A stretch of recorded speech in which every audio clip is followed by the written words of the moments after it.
Alright, so after a pretty long time, I'm finally getting around to doing the full review on this Canon lens, which is the 20 to 35 millimeter f2.8 L. So let's get into the specs a little bit, and then we'll kind of look at some images and go from there. So this is actually a lens made in Japan, was first introduced back in 1989, which eventually was replaced by, I believe it was the 17 to 40 f2.8 L. It has an EF mount and the zoom range from 20 to 35 millimeters. Maximum aperture on this is f2.8 and can go all the way up to f22. This uses Canon's old school arc form drive. This is technically an older lens, but I can't say it's necessarily vintage, but it's getting close to that range where we could start calling it a vintage lens. And it certainly does have a little bit of a vintage characteristic when it comes to the images, so we'll go over that here in a little bit. But let's talk really quick about the build on this lens. So it is built like most L lenses, which is very robust. It's metal, it's got nice rubber grips for the zoom and for your focus rings.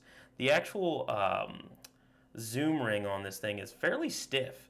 It's not in a bad way, but you could tell obviously it's got some age on it too. So when you turn that ring, you can hear a very slight, not a drag, but almost like a little bit of friction going on in there. And the focus ring is completely smooth.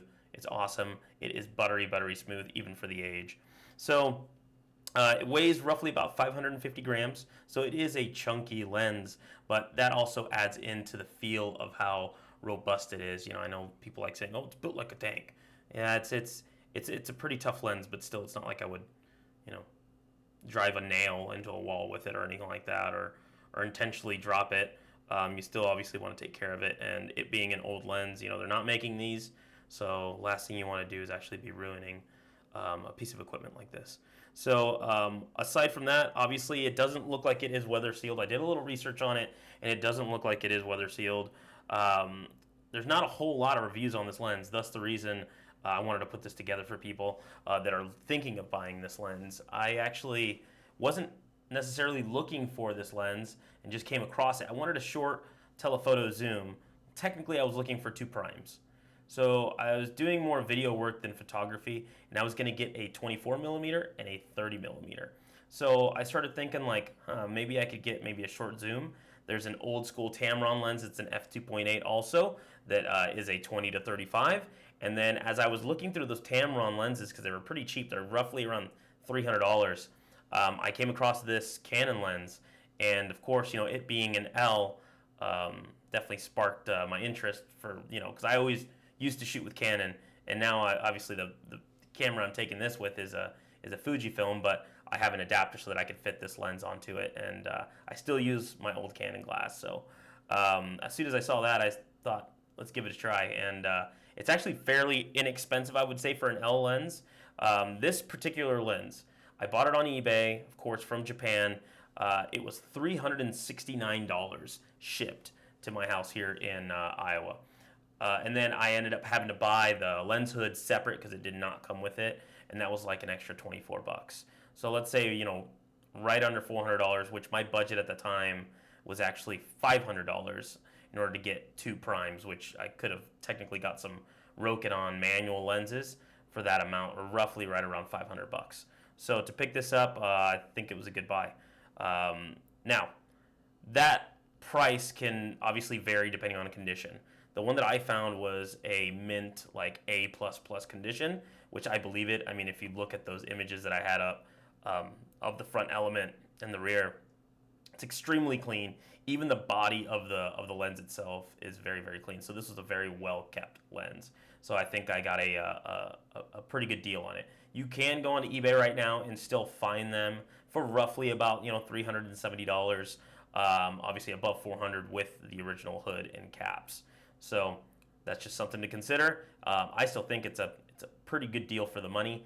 And let's just get into the images because that's really what people want to see and what kind of output this thing can do for videos and photo.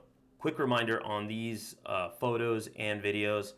The photos, I did kind of touch them up a little bit in Lightroom.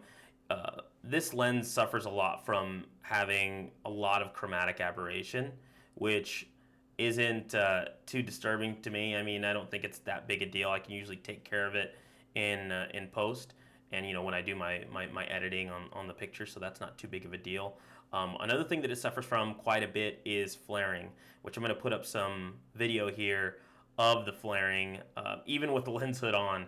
This thing, I'm guessing either, I don't know if maybe this thing was, repaired at one point, and they replaced maybe a front element or a glass element that has a coating on it to bring down the flares, or maybe at that time, because it's a late '80s lens, judging off of the code on it. I believe this one was built in, no, it's early '90s. I think it's '91 is when this particular copy was built. So who knows? Maybe their coatings weren't all that great at that time to try to mitigate those flarings, but it still gives a really really good image.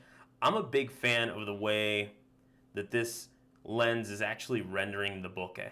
So if you look at the bokeh, it almost has a very slight, almost anamorphic look to it. I don't know exactly how to explain it, but it's almost like vintage-esque. I don't want to say it's completely vintage, but it does have that little appearance to it in those blurred out backgrounds and on those blurry spots. It looks cool. I enjoy it. I actually like it. Some people would say that that's not very smooth bokeh and that it's kind of jumbled up and not very nice looking, but I kind of like it. It almost adds a little bit of flair to the images and to the video that this thing is putting out.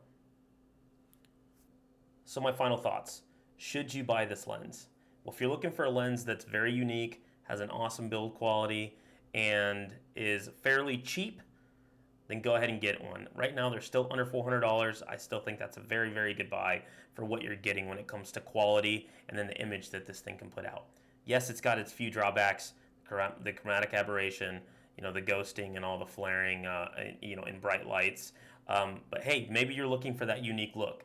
Maybe you're looking for something that shows a little bit more of a flare. And then obviously the bokeh, which could be you like it, you don't like it. I enjoy it. I think it's really, really good. Once you get it on a big screen, it's kind of hard to tell on a little monitor. But once you get it on a bigger screen, you can really see kind of that almost anamorphic look to the bokeh, which I really enjoy. So thank you very much for watching.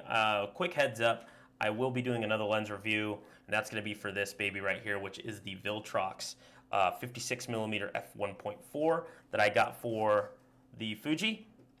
And that's actually my first ever dedicated Fuji mount lens. So we'll do a quick review on that sometime soon. And lens keeps hunting. That's I should probably mention that. That's one thing that I also noticed in video mode. Sometimes this lens tends to cause a lot of hunting when it comes to autofocusing, which I completely understand. It's a very old lens. Not to mention I'm using it on a camera it's not designed for. So you've got a Fuji camera that's talking to a Viltrox speed booster, which is trying to talk to an old 90s era zoom lens. So you're going to run into little quirks here and there if you're using a lot of autofocus.